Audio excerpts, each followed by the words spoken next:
Hello friends, welcome to the biology class 12th chapter first sexual reproduction in flowering plants. जो हमारे flowering plants होते हैं उनमें reproduction तो होता ही है, लेकिन सेक्सुअल रिप्रोडक्शन कैसे होता है ये सभी सोचते हैं।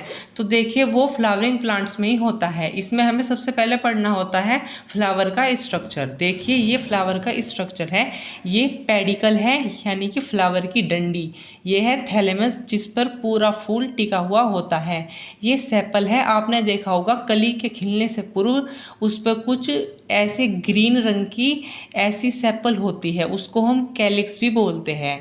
अगर वो मोर देन वन है तो उसको कैलिक्स बोलते हैं। ये है कलरफुल पार्ट, इसको हम पेटल बोलते हैं, और अगर ये एक से ज़्यादा है तो इसको कोरोला बोलते हैं। ये है स्टेमिन, ये मेल रिप्रोडक्टिव पार्ट है, और ये है कार्पल या पिस्टिल, ये है फीमेल रिप्रोडक्टिव पार्ट। अब देखिए रिप्रोडक्टिव ऑर्गन, जो मेल ऑर्गन है वो होता है स्टेमिन, अगर मोर देन वन है तो इसको बोलेंगे एंड्रोशियम। ये है फीमेल ऑर्गन कार्पल या पिस्टिल, अगर मोर देन वन है तो बोलेंगे गाइनोशियम। मेल ऑर्गन मियोसिस करते हैं और मेल गैमिट बनाते हैं जिसको हम बोलते हैं पोलन ग्रेन। ऐसे ही फीमेल ऑर्गन फीमेल गैमिट बनाते हैं और दोनों आपस में पोलिनेशन करके जाइगोट का निर्माण करते हैं, जो कि नेचर में 2n यानी कि डिप्लॉयड होता है और उससे एक नया प्लांट तैयार होता है। देखिए स्टेमिन एक मेल रिप्रोडक्टिव पार्ट है। हर एक स्टेमिन में दो पार्ट होते हैं। पहला जो आपको ऊपरी संरचना दिख रही है वो होती है एंथर, और नीचे जो तंतुनुमा संरचना है वो है फिलामेंट। इसके बीच में एक कनेक्टिव टिश्यू भी होता है जो इन दोनों को जोड़ता है, लेकिन क्लास 12 के बेस पर आप एंथर और फिलामेंट को ही ध्यान रखिए। अब ये जो एंथर होता है ये बायलोब होता है, मतलब इसके अंदर दो लोब होते हैं, देखिए 1 और 2, और हर एक लोब में दो थीका प्रेजेंट होते हैं, इसीलिए इसको डायथीकस बोलते हैं। माइक्रोस्कोप पर देखने पर ये कुछ इस तरह का दिखता है। इसमें ये जो इसका एक भाग है वो माइक्रोस्पोरेंजिया कहलाता है, जो कि पोलन सैक में डेवलप होता है, और इस पोलन सैक में लार्ज नंबर में पोलन ग्रेन प्रेजेंट होते हैं। अब देखिए ये जो छोटा सा हमने माइक्रोस्पोरेंजिया देखा है, ये अगर हम और बड़ा करके देखें तो इसकी संरचना कैसी होगी। देखिए स्ट्रक्चर ऑफ माइक्रोस्पोरेंजिया, ये दो चीज़ों से मिलकर बना होता है। पहला है माइक्रोस्पोरोजिनल वॉल और दूसरा है स्पोरोजिनस टिश्यू। पहले देखेंगे माइक्रोस्पोरोजिनल वॉल। इसमें देखिए ये है एपिडर्मिस जो सबसे आउटर लेयर है, दूसरी है एंडोथीशियम जो कि मिडल लेयर है, और तीसरी है मिडल लेयर जो कि सबसे इनर लेयर है, और ये होता है टैपिटम, और इस टैपिटम के अंदर होता है स्पोरोजिनस टिश्यू। ये टैपिटम क्या करता है, स्पोरोजिनस टिश्यू को न्यूट्रिशन प्रोवाइड करने का कार्य करता है। और ये देखिए स्पोरोजिनस टिश्यू, यहाँ पर बहुत सारी सेल मिलकर रोकिए, जो स्पोरोजिनस टिश्यू है इसमें बहुत सारी सेल मिलकर पोलन मदर सेल बनाती है, और इसके अंदर मियोसिस होता है जो कि 4 माइक्रोस्पोर बनता है जो कि टेट्राहेड्रल होते हैं। अब ये इस शेप के भी हो सकते हैं, इस शेप के भी, इस मतलब शेप कोई भी हो सकती है।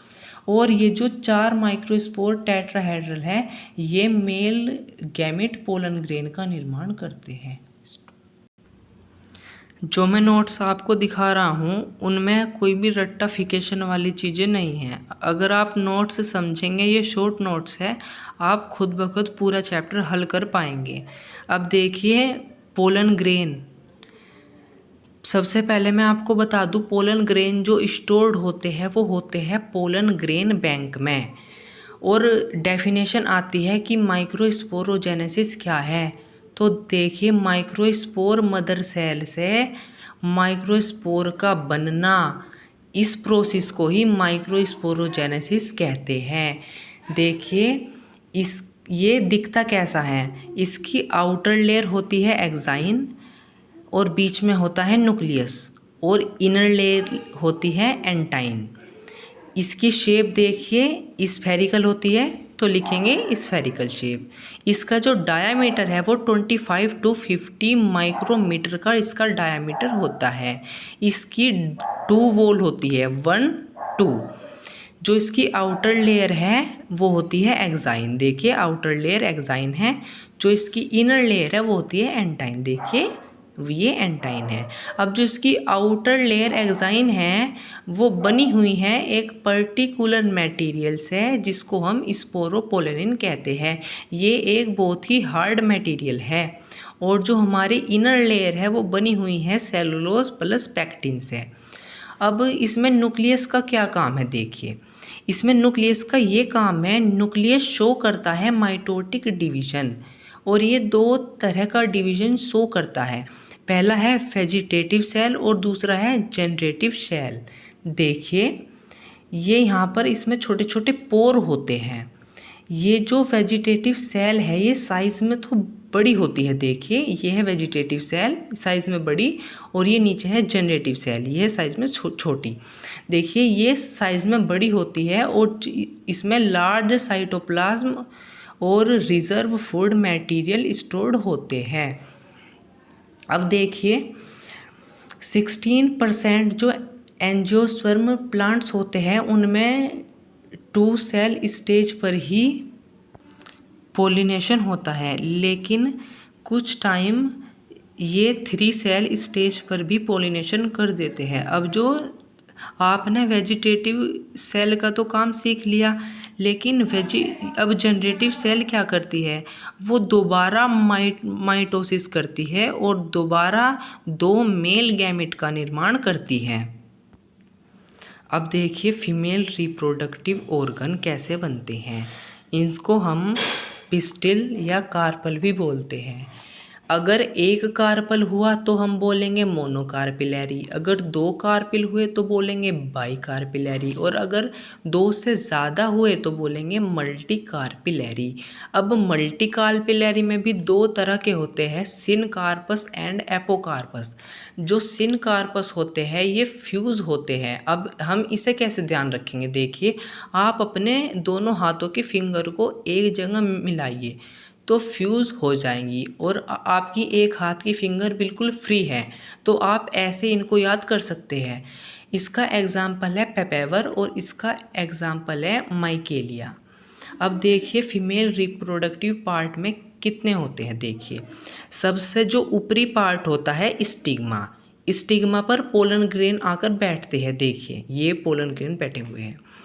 दूसरा ये जो लॉन्ग स्टोक लाइक स्ट्रक्चर है इसको हम बोलते हैं स्टाइल। और ये है हमारी ओवरी।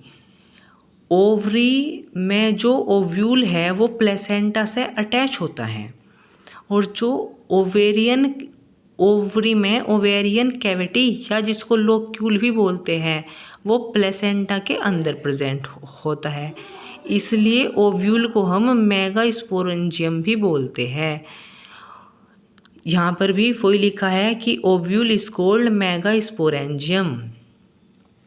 अब देखिए ओव्यूल्स में सीड का फॉर्मेशन होता है, जो बीजांड होता है वो हमेशा बीज में कन्वर्ट होता है। देखिए कुछ ऐसे फल हैं जिनमें केवल एक बीज होता है, जैसे कि आम, वीट और पैडी, इनमें केवल एक ही बीज पाया जाता है। जबकि पपाया और वाटरमेलन इनमें आपने देखा होगा बहुत सारे बीज प्रेजेंट होते हैं।